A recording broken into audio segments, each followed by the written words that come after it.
देखिए, ऐसा है कि शीर्ष नेतृत्व जो है वो इस बात का निर्णय करता है और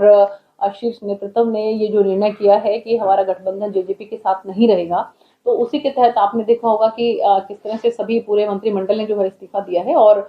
शीघ्र ही जो है 4 बजे तक मुझे लगता है कि मुख्यमंत्री के तौर पर जहाँ तक हमें सूचना है, आगे जो भी घटनाक्रम होगा वो आप लोगों के सबकी नॉलेज में आ जाएगा, लेकिन जहाँ तक मुझे सूचना है कि माननीय मुख्यमंत्री मनोहर लाल जी ही जो है वो दोबारा से शपथ लेंगे और नए मंत्रिमंडल का गठन करेंगे। नहीं, देखिए ऐसा है कि बाहर नहीं कर दिया गया, इसमें जो है कुछ इस तरह की जो है आपस में बातचीत होती है, जिस तरह की जो भी अगर हम लोकसभा की सीट्स के बारे में बात करें तो उसके बारे में जिस तरह का एक बड़ी जो पार्टी होती है, एक केंद्रीय नेतृत्व की जो पार्टी होती है, मुझे लगता है कि उसके डिसीजन को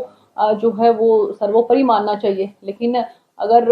जो है एक छोटी पार्टी होके भी अगर आप जिद की स्थिति में आते हैं कि नहीं हमें तो इतना नहीं इतनी सीट्स चाहिए, तो मुझे लगता है कि कहीं ना कहीं उन बातों को लेकर जो है वो तारतम्य नहीं बैठ पाया और इसलिए जो है गठबंधन टूटा है। तो आपको लगता है कि सीट शेयरिंग में जो समन्वय नहीं बैठ पाया इसी कारण हो सकता है? कारण और भी हो सकते हैं कई, लेकिन एक कारण ये भी हो सकता है कि शायद जो सीट जो हैं उन सीटों का समन्वय जो है वो आपस में ठीक ठाक से हो सकता है, और भी कारण हो सकते हैं, क्योंकि इसके बारे में तो बेहतर तरीके से शीर्ष नेतृत्व ही बता सकता है कि मेजर कारण क्या रहे। लेकिन एक ये कारण भी हो सकता है कि शीर्ष नेतृत्व जो है, क्योंकि 10 की 10 सीटें हमारे पास थी पिछली बार और 10 की 10 सीटों पर हमारा दावा है, तो ऐसे उसमें जो है मुझे लगता है कि हो सकता है कि कहीं कोई ये बात भी रही हो कि हमारा नेतृत्व जो है वो प्रदेश का नेतृत्व वो नहीं चाहता कि हम 10 में से कोई सीट जो है वो किसी के साथ साझा करें। देखिए, ऐसा है कि मुझे नहीं लगता कि कोई बहुत ज़्यादा नुकसान वाली बात है, क्योंकि सक्षम है हमारी पार्टी और अपने बलबूते के ऊपर ही जो है वो 2019 के अंदर भी जो है 10 की 10 लोकसभा की हम सीटें लेकर आए और अपने बलबूते के ऊपर ही हमने जो है वो उनका समर्थन बेशक से लिया, लेकिन सरकार जो है वो मेजोरिटी के साथ हमने बनाई।